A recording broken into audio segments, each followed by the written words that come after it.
Wait. I thought it was just a. So last thing you said to us was that get out my plant. Last thing you said to us was that he had gotten like a chance to play at the spring game. So after Correct. that, he made the team. Correct. Oh no, he didn't. Yeah. Yeah, Jaleel. Yeah. So the way it works is first he had to try out to even have a shot at practicing with them. So he tried out. They had a walk-on practice, and he was amongst of several students who actually made the next stage of, okay, you can practice with us, you can come to the workouts, and you can play in the spring game. But then after that, they're gonna call you into the office, almost like they do with what's that? The professionals. No, with the TV show Hard Knocks. Oh, Hard Knocks. Oh, I'm all like the game. Have y'all seen it? Okay, but anyway, yes. So almost like Hard Knocks, they call all the people in at least the walk-ons. They call them into the office and they sit them down. How you think you did over the spring? What you think you got to work on? Da da da da da da. And then they made the announcement. Yeah, we're going to bring you back for the fall season. I did tell him that we were going to be there for our homecoming. We're going to homecoming now. That doesn't mean playing. He may not be able to, because he's a freshman. He'll be technically, he's his sophomore year. He'll be a freshman in football years. So I don't think that matters. I know it doesn't matter. We tailgating. We about to get it in. We doing it all. Yep. We about to kick it.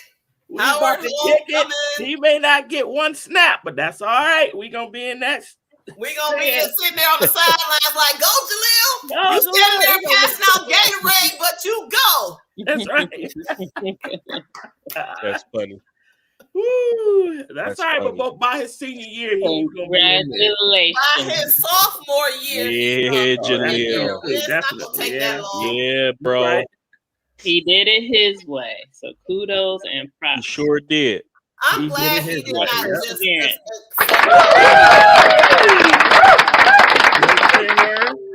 I'm glad he did not just accept that other offer when Howard is where he really wanted to go. Yeah. Yep, I'm glad he did it his way. Yay! Go, nephew. Whenever you see this, Auntie Mern is proud of you.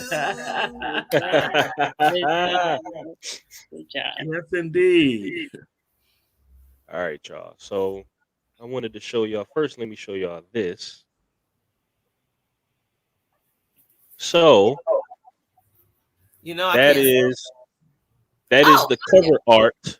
The cover art to Kendrick Lamar's new album that is dropping in 2 days. Okay. It's just authentic. It's just authentic Kendrick Lamar. Look at him. He got a gun. He got a gun in the back too. Y'all notice that? Oh, now I'm figuring it out. Okay. So those are his 2 children, I'm assuming, with his love, the love of his life. She's breastfeeding. Yeah. Look at the walls.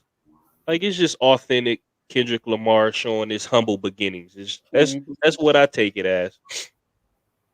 So that is the cover art. Whoa! You didn't mention one thing. Go ahead. What's on his head? Exactly. Oh yeah. Oh, and yeah, that's good. And what's in between her You know legs? what? I overlooked that. That's the first thing I noticed. I'm like, how you overlook? I missed the gun. That's why I thought it was Kanye. I'm like, okay. My bad. I overlooked that. Horns on his head. What is he implying? What is all this whole thing saying? On the one hand, I have a gun. On the other hand, I've got the crown of thorns, indicating the Jesus / Messiah. The Messiah, figure. Yeah. Right. Okay. Or that it could be that he's a martyr. A martyr?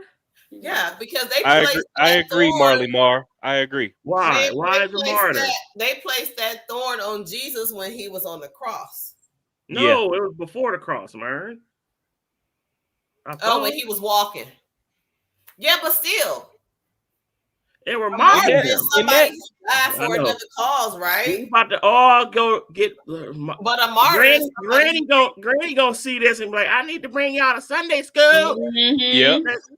The Yep. thorns is placed on his head at read Yep. John chapter.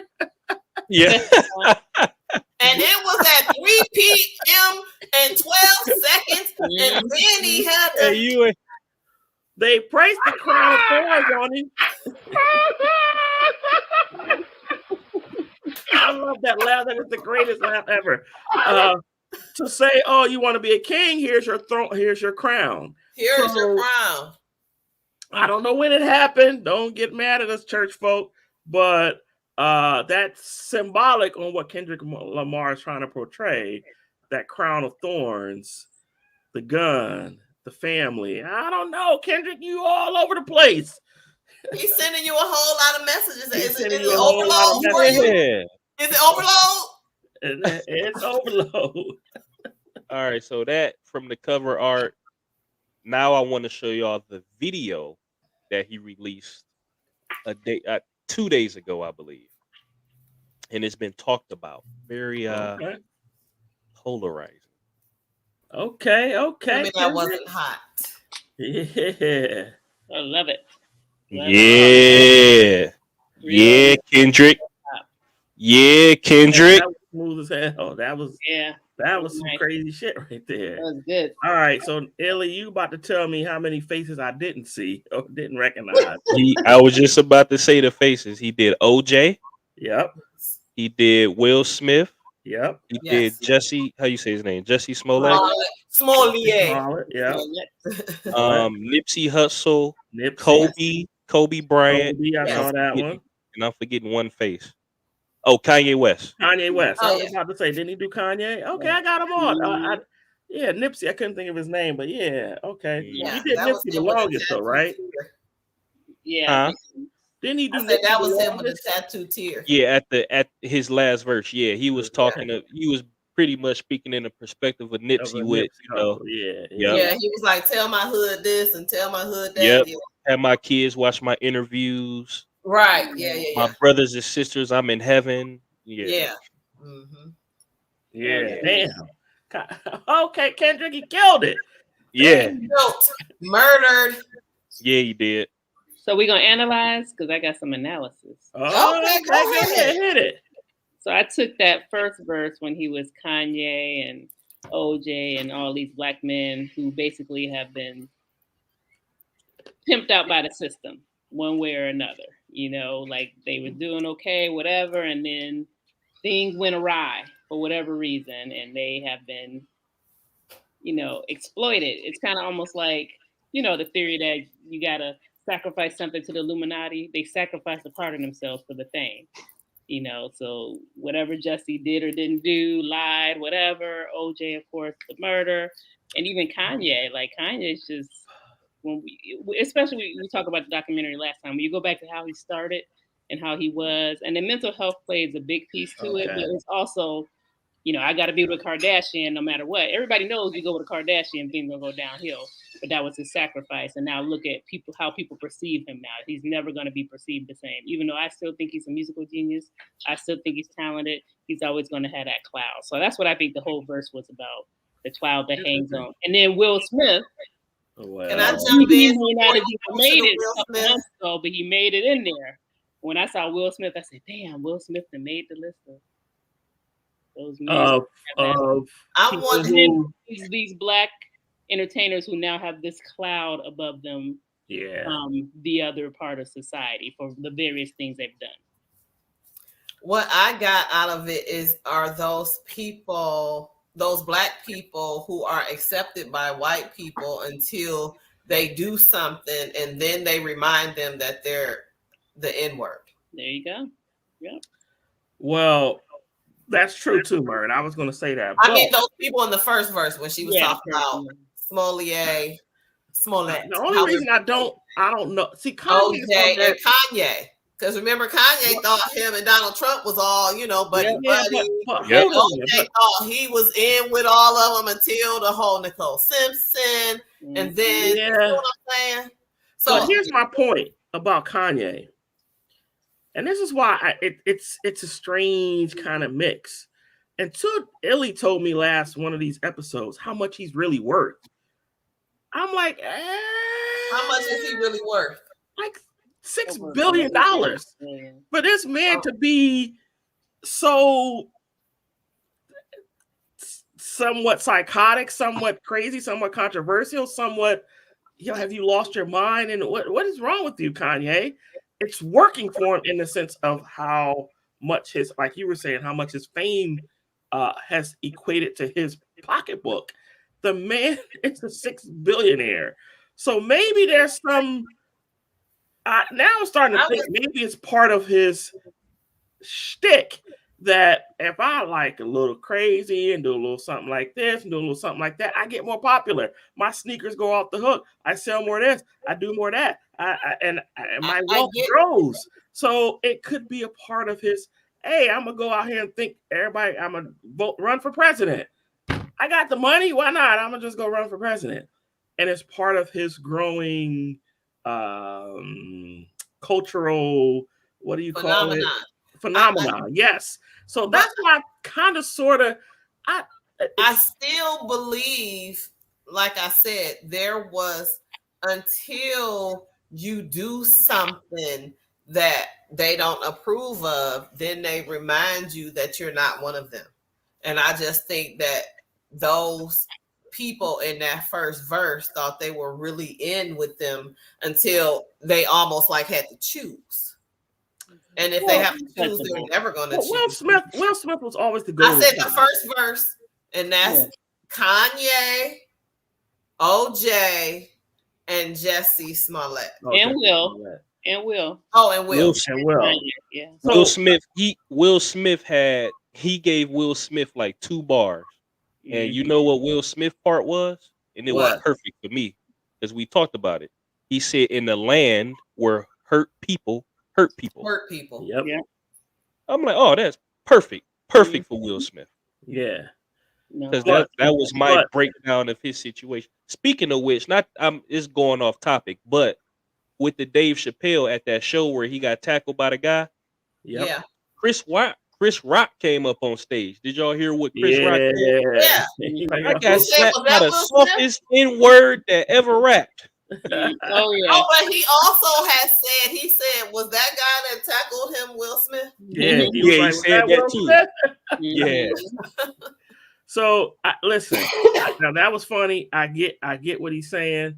But part of Will Smith's problem is that Chris Rock, what you just said, the softest rapper ever. And so he's always had this, I don't know. I'm not trying to defend Will Smith because it was inexcusable what he did. I ain't trying to defend him. But he's always had in the back of his mind, like, well, damn, I won a Grammy and they don't respect me. Nobody ever respects me. Damn, what I got to do to get that respect? That Rodney Dangerfield. I get no respect. Made the wrong sacrifice that time. Yeah, but now, you can't. That was just stupid. But my point is, I think Chris Rock took a stab at him because he knows that needle that's always been in his psyche. Yes, like, nobody ever respects me as a rapper from an artist standpoint. I'm an artist. Yeah, I wasn't hard. I wasn't out there gangster rapping and all that good stuff, but I was still a great rapper. I still made great music. But people don't respect that. People only respect hardcore, grimy, gritty in the streets. Well, you know what? He's always had to fight that stigma. But you know what? Yeah. He was one of the first rappers, hip hop artists, whatever you want to call them, to ever parlay into TV. He was one of the first.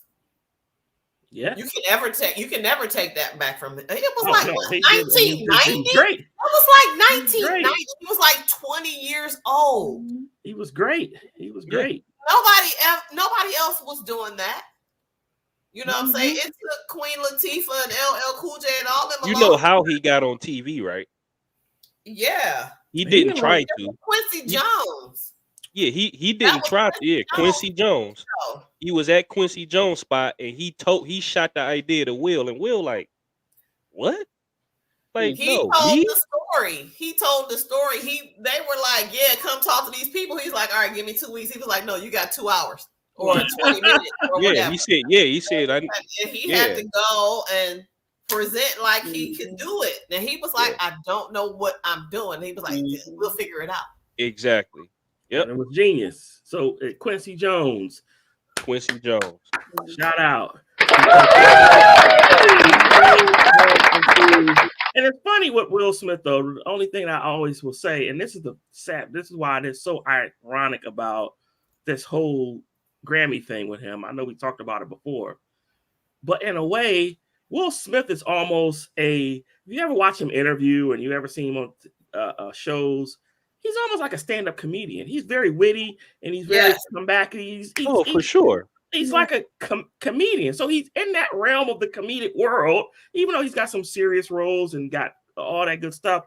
He's still kind of sort of almost looked at as a very funny type actor. Mm-hmm. And so for him to get offended by that was just it's even more mind-boggling. Like, you're damn near a comedian yourself in the acting world. BJ, I told you. Well, you weren't on that podcast. Yeah, No, you weren't. You weren't for that talk. You weren't on that podcast. Oh, I wasn't? Okay. No, that's when you took the week off. And I said it in my dissertation. Will Smith was not offended. This is my opinion. He wasn't offended. Oh, yeah. He looked at his wife. And Did they ever have it? Huh? Go ahead. I'm sorry. Yeah, you're right. No, I'm just about it yet? No, they didn't. I don't think Jada is she gonna do that, Charla Mae? Is she gonna do what? The table talk about the whole incident. Not if she's smart, she will not. Why? Absolutely not. Why? To bring more heat on it, like exactly. Everything we do for the next year is going to relate to that. Remember, we were just talking about Usher off camera. Like, you just got to lay low after certain things happen.